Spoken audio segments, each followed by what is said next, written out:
Well, Kayla, it's great to have you talking with us on, all the things that we'll be discussing, including this story, which is what was the major story yesterday. Queen Elizabeth addressed the people from Windsor Castle yesterday. It was a 4.5 minute address. She shouted out the healthcare workers and the frontline staff. She offered encouragement to people who are dealing with COVID-19 and being in lockdown. What did you all think? Did you see the address? I saw the address. I put an alarm on my phone to watch the address, as you guys can imagine, mostly because I just wanted to see what Her Majesty would say. And this is where someone wrote this. I'm not going to take credit for this, but there was a journalist who I read wrote this morning, the Queen hit the nail on the head with her address, providing comfort and gratitude, no bluster, no blame. I thought, what a great way to put it, because this is where you do see the power of the monarchy, because it, by definition, transcends politics. And what is politically happening in the UK right now? Boris Johnson is in the hospital, y'all. So if there's any time to show the steadfastness, the calmness, I think the predictability, the Queen can offer that to her country. And right now, I'm personally asking a lot of questions, like, is Boris Johnson going to be okay?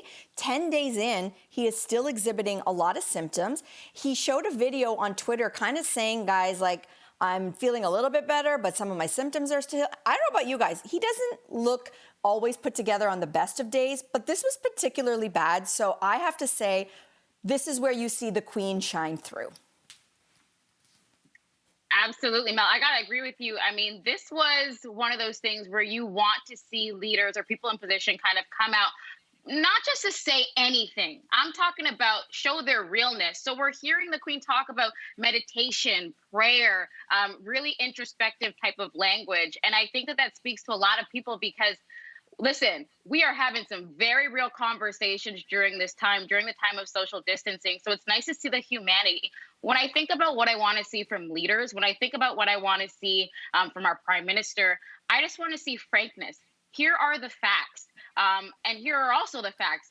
We don't know unless we're a public health official. And so it's best to give the mic to those people. But while we are here as leaders, we can only just do things out of reaction, and we can be swift in those reactions. So I think for me personally, as we all have a lot of questions, that's what I want to see from leadership right now.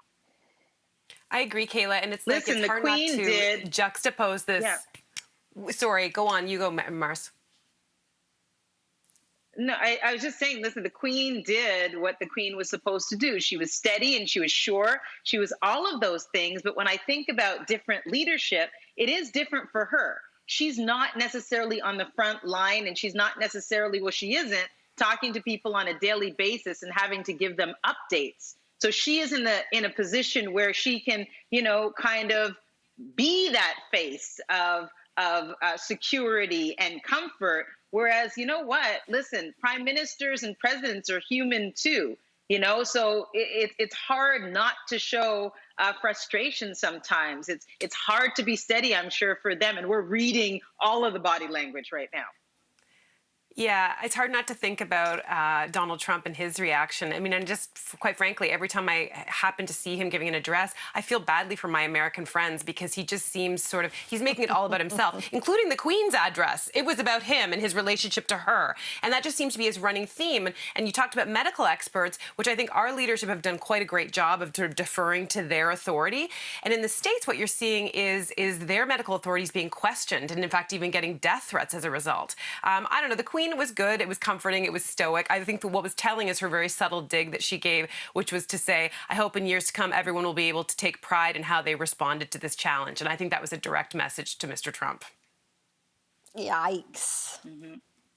Yeah, I agree with you, Cynthia. I think that her message was all those adjectives that you used. I think if the question is, did I feel comforted? I can't say that it made me worry any less. Like, I can't say that the Queen for 4.5 minutes made me feel like, okay, everything is going to be okay, because I am still as unsure about whether or not things are going to be okay as before I hit play on the video. It It did make me think about certain things, though. I mean, life has changed for almost everybody, as we've seen in ways big and small. Some people have had major upheaval in their lives. And then I was thinking about what's changed for the Queen. Before COVID-19, she lived in a castle. After COVID-19, she still lives in a castle.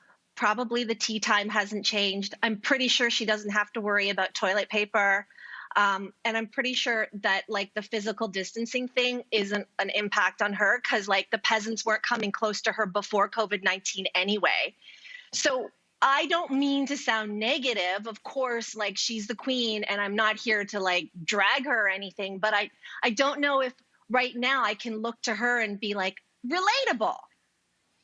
Her job, though, is No, I hear what you're saying. but her job is not to be relatable. That's not her job. It's not to be relatable. But what you can say about the Queen that she has on all of us is she is 93, almost 94 years old, and she has survived the test of time. She is living history. She's lived through the world wars. She's lived through Great Depressions. She has lived through a lot of tragedy in her own family. And her job, we know, we are the peasants, right? But that's not her job, is to come to our level. Her job is to say, I have survived the worst of times. My people have survived the worst of times. This is another test to us, and we're all still going to be okay in the end.